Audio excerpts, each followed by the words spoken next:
Hello everyone, welcome to ಅಡುಗೆ TV. ಇನ್ನೂ ಯಾರಾದರೂ ಅಡುಗೆ ಟಿವಿನ ಸಬ್ಸ್ಕ್ರೈಬ್ ಮಾಡಿಲ್ಲ ಅಂದರೆ ಬೇಗ ಸಬ್ಸ್ಕ್ರೈಬ್ ಮಾಡಿ. ಹಾಗೆ ಯಾವುದೇ ರೀತಿಯಾದಂಥ ರೆಸಿಪೀಸ್ನ ಮಿಸ್ ಮಾಡ್ಕೊಳ್ಬೇಡಿ. ಸೊ ನಾವು ಸ್ಟ್ರೀಟ್ಸಲ್ಲಿ ತಿನ್ನೋವಂಥ ಮೋಮೋಸ್ನ ಮನೆಯಲ್ಲೇ ಮಾಡಿಕೊಂಡ್ರೆ ಹೇಗಿರುತ್ತೆ? ಸೊ ನಾನಿವತ್ತು ಮೋಮೋಸ್ನ ಮನೆಯಲ್ಲೇ ಈಸಿಯಾಗಿ ಹೇಗೆ ಮಾಡೋದು ಅಂತ ತೋರಿಸ್ತಾ ಇದ್ದೀನಿ, ನೋಡಿ. ಮೊದಲು ಒಂದು ಬೌಲಲ್ಲಿ ಮೈದಾ ಹಿಟ್ಟು ತಗೊಳ್ತಾ ಇದ್ದೀನಿ, 2 ಕಪ್ಸ್ ಅಷ್ಟು. ನೆಕ್ಸ್ಟು 1/2 ಸ್ಪೂನಷ್ಟು ಉಪ್ಪು ಹಾಕ್ಕೊಳ್ತಾ ಇದ್ದೀನಿ. ಅದಾದಮೇಲೆ ಎಣ್ಣೆ ಹಾಕ್ಕೊಳ್ತಾ ಇದ್ದೀನಿ 1 ಸ್ಪೂನಷ್ಟು. ಇದಿಷ್ಟನ್ನು ಫಸ್ಟು ಚೆನ್ನಾಗಿ ಮಿಕ್ಸ್ ಮಾಡಬೇಕು. ಚೆನ್ನಾಗಿ ಮಿಕ್ಸ್ ಮಾಡ್ಕೊಳ್ಳಿ. ಸೊ ಉಪ್ಪು ಎಣ್ಣೆ ಎಲ್ಲ ಚೆನ್ನಾಗಿ ಮಿಕ್ಸ್ ಆಗಬೇಕು, ಎಲ್ಲದು ಹೊಂದ್ಕೊಳ್ಬೇಕು. ಅದಾದಮೇಲೆ ಇವಾಗ ಸ್ವಲ್ಪ ನೀರು ಹಾಕ್ಕೊಂಡು ಕಲಿಸ್ಕೊಳ್ತಾ ಇದ್ದೀನಿ. ನೋಡ್ಕೊಳ್ಳಿ, ಸ್ವಲ್ಪನೇ ನೀರು ಹಾಕ್ಕೊಂಡು ಚಪಾತಿ ಹಿಟ್ಟಿನದಕ್ಕೆ ಕಲಿಸ್ಕೊಳ್ಬೇಕು. ಚೆನ್ನಾಗಿ ಮೆತ್ತಗೆ ಚೆನ್ನಾಗಾಗುತ್ತೆ. ಚೆನ್ನಾಗಿ ನಾದ್ಕೊಳ್ಬೇಕು ಹಿಟ್ಟನ್ನು. ನೋಡಿ, ಇವಾಗ ಆಲ್ಮೋಸ್ಟ್ ಹಿಟ್ಟು ಆಗಿದೆ ಕಲಸಿದ್ದು. ಸೊ ಈ ಹದಕ್ಕೆ ಬಂದ ಮೇಲೆ ನೆಕ್ಸ್ಟು ಸ್ವಲ್ಪ ಎಣ್ಣೆ ಹಾಕ್ಕೊಳ್ಬೇಕು. ನೋಡಿ, ಇವಾಗ 1 ಸ್ಪೂನಷ್ಟು ಎಣ್ಣೆ ಹಾಕ್ಕೊಳ್ತಾ ಇದ್ದೀನಿ. ಎಣ್ಣೆ ಹಾಕಿದ ಮೇಲೆ ಮತ್ತೆ ಇನ್ನೊಂದು ಸತಿ ಚೆನ್ನಾಗಿ ನಾದಬೇಕು. ಚೆನ್ನಾಗಿ ನಾದಿದ ಮೇಲೆ ಇದನ್ನು ಒಂದು ಅರ್ಧ ಗಂಟೆ ಅಷ್ಟು ನೆನೆಯಕ್ಕೆ ಬಿಡಬೇಕು. ನೋಡಿ, ಇವಾಗ ಕಲಸಿಟ್ಟಿನಿ. ಇವಾಗ 1 ಗಂಟೆ ನೆನಿಬೇಕಿದ್ದು. ಅಷ್ಟರಲ್ಲಿ ಸ್ಟಫಿಂಗ್ ಮಾಡ್ಕೊಂಬಿಡ್ಬೋದು. ನೋಡಿ, ಒಂದು ಪ್ಯಾನಲ್ಲಿ ಎಣ್ಣೆ ಹಾಕ್ಕೊಂಡಿದ್ದೀನಿ 3 ಸ್ಪೂನ್ಸ್ ಅಷ್ಟು. ನೆಕ್ಸ್ಟು ಹೆಚ್ಚಿಟ್ಕೊಂಡಿರೋಂಥ ಹಸಿಮೆಣಸಿನ್ಕಾಯಿ ಹಾಕ್ಕೊಂಡಿದ್ದೀನಿ, 2 ಹಾಕ್ಕೊಂಡಿದ್ದೀನಿ. ಸೊ ಖಾರ ಇಲ್ಲ ಅಂದರೆ ನೀವು 4 ಹಾಕ್ಕೊಳ್ಬೋದು. ನೆಕ್ಸ್ಟು ಈರುಳ್ಳಿ ಹಾಕ್ಕೊಳ್ತಾ ಇದ್ದೀನಿ, 1 ಈರುಳ್ಳಿ. ನೋಡಿ, ಖಾರ ನೋಡ್ಕೊಂಡು ಹಾಕ್ಕೊಳ್ಳಿ. ಸ್ವಲ್ಪ ಜಾಸ್ತಿ ಇದ್ದರೆ ಚೆನ್ನಾಗಿರುತ್ತೆ, ಯಾಕಂದರೆ ಮೈದಾ ಹಿಟ್ಟಲ್ವ. ಸೊ ಟೇಸ್ಟ್ ಚೆನ್ನಾಗಿರುತ್ತೆ. ಕಡಿಮೆ ಆದರೆ ಅಷ್ಟು ಟೇಸ್ಟ್ ಅನಿಸೋದಿಲ್ಲ. ಈಗ ನೋಡಿ, ಶುಂಠಿ ಬೆಳ್ಳುಳ್ಳಿ ಪೇಸ್ಟ್ ಹಾಕ್ಕೊಳ್ತಾ ಇದ್ದೀನಿ, ಅರ್ಧ ಸ್ಪೂನಷ್ಟು. ಇದನ್ನು ಚೆನ್ನಾಗಿ ಫ್ರೈ ಮಾಡ್ಕೊಳ್ಬೇಕು. ಯಾವುದನ್ನು ಅಷ್ಟೇ ಪೂರ್ತಿಯಾಗಿ ಬೇಯಿಸ್ಕೊಳ್ಬೇಡಿ, ಆಗಷ್ಟು ಟೇಸ್ಟ್ ಇರೋದಿಲ್ಲ. ಹಾಗಾಗಿ ನೆಕ್ಸ್ಟ್ ನೋಡಿ, 1 ಕಪ್ಪಷ್ಟು ಎಲೆಕೋಸು ಹಾಕ್ಕೊಳ್ತಾ ಇದ್ದೀನಿ, ಸಣ್ಣದಾಗಿ ಹೆಚ್ಚಿಟ್ಕೊಂಡಿದ್ದೀನಿ.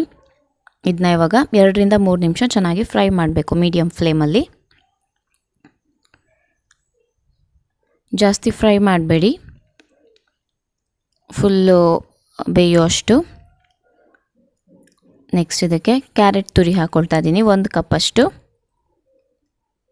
ಇದನ್ನು ಅಷ್ಟೇ ಒಂದು 2-3 ನಿಮಿಷ ಚೆನ್ನಾಗಿ ಈ ರೀತಿ ಫ್ರೈ ಮಾಡ್ಕೊಳ್ಬೇಕು. ಅದಾದಮೇಲೆ ಅರ್ಧ ಕಪ್ಪಷ್ಟು ಸ್ವೀಟ್ ಕಾರ್ನ್ ಹಾಕ್ಕೊಳ್ತಾ ಇದ್ದೀನಿ. ಇದನ್ನು ಅಷ್ಟೇ ಸ್ವೀಟ್ ಕಾರ್ನನ್ನು ಚೆನ್ನಾಗಿ 2 ನಿಮಿಷ ಈ ರೀತಿ ಫ್ರೈ ಮಾಡ್ಕೊಳ್ಬೇಕು. ಸ್ವೀಟ್ ಕಾರ್ನು ಅಷ್ಟೇ ಜಾಸ್ತಿ ಏನು ಬೇಯಿಸ್ಕೊಳ್ಳೋ ನೆಸೆಸಿಟಿ ಇಲ್ಲ, ಬೇಗ ಬೆಂದೋಗ್ಬಿಡತ್ತದು. ಹಾಗಾಗಿ ಜಸ್ಟ್ ಫ್ರೈ ಮಾಡಿದರೆ ಸಾಕು. ನೆಕ್ಸ್ಟ್ ನೋಡಿ, 1 ಸ್ಪೂನಷ್ಟು ಟೊಮ್ಯಾಟೊ ಸಾಸ್ ಹಾಕ್ಕೊಳ್ತಾ ಇದ್ದೀನಿ. ಅದಾದಮೇಲೆ ಇವಾಗ ಅರ್ಧ ಸ್ಪೂನಷ್ಟು ಸೋಯಾ ಸಾಸ್ ಹಾಕ್ಕೊಂಡಿದ್ದೀನಿ. ಇದಿಷ್ಟನ್ನು ಮತ್ತೆ ಚೆನ್ನಾಗಿ ಮಿಕ್ಸ್ ಮಾಡಬೇಕು. ಚೆನ್ನಾಗಿ ಮಿಕ್ಸ್ ಮಾಡಿ 1-2 ನಿಮಿಷ. ಸೊ ಇದೆಲ್ಲ ಮಿಕ್ಸ್ ಆದಮೇಲೆ ನೆಕ್ಸ್ಟು ಉಪ್ಪು ಹಾಕ್ಕೊಳ್ಬೇಕು. 3/4 ಸ್ಪೂನಷ್ಟು ಉಪ್ಪು ಹಾಕ್ಕೊಂಡಿದ್ದೀನಿ. ಇದನ್ನು ಹಾಕಿ ಚೆನ್ನಾಗಿ ಒಂದು 2 to 3 ಮಿನಿಟ್ಸ್ ಅಷ್ಟು ಬೇಯಿಸ್ಕೊಂಡ್ರೆ ಸಾಕು. ಈ ರೀತಿ ಫ್ರೈ ಮಾಡಿದರೆ ಸಾಕು, ಸ್ಟಫಿಂಗ್ ರೆಡಿ ಆಗಿಬಿಡತ್ತೆ. ನೋಡಿ, ತುಂಬ ಈಸಿ ಇದು, ತುಂಬ ಏನು ಟೈಮ್ ಬೇಡ, ಏನು ಜಾಸ್ತಿ ಎಲ್ಲದನ್ನು ರೆಡಿ ಮಾಡ್ಕೋಬೇಕು ಅನ್ನೋದೇನಿಲ್ಲ, ತುಂಬ ಈಸಿಯಾಗಿ ಮಾಡ್ಕೊಂಬಿಡ್ಬೋದು. ನೋಡಿ, ಇವಾಗ ಸ್ಟಫಿಂಗ್ ರೆಡಿ ಇದೆ. ನೆಕ್ಸ್ಟ್ ನಾನು ನಿಂಬೆಹಣ್ಣು ಸೈಜಿನಷ್ಟು ಹಿಟ್ಟು ತೊಗೊಂಡಿದ್ದೀನಿ. ಇದನ್ನು ಪೂರಿ ಸೈಜಿಗೆ ಇವಾಗ ಲಟ್ಟಿಸ್ಕೊಳ್ಬೇಕು. ನೋಡಿ, ಲಟ್ಸ್ಕೊಂಡಿದ್ದೀನಿ. ಇದಕ್ಕೆ ಇವಾಗ ಸ್ವಲ್ಪ ನೀರು ಸವರ್ತಾ ಇದ್ದೀನಿ, ಸೊ ದಟ್ ನನಗೆ ಕವರ್ ಮಾಡೋದಕ್ಕೆ ಈಸಿ ಆಗಲಿ ಅಂತ ಅಷ್ಟೇ. ಸೊ ಇದು ಮಾಡ್ಕೊಳ್ದೇ ಇದ್ರೂ ನಡೆಯುತ್ತೆ. ನೋಡಿ, ಇವಾಗ ಸ್ಟಫಿಂಗ್ ಹಾಕ್ಕೊಳ್ತಾ ಇದ್ದೀನಿ.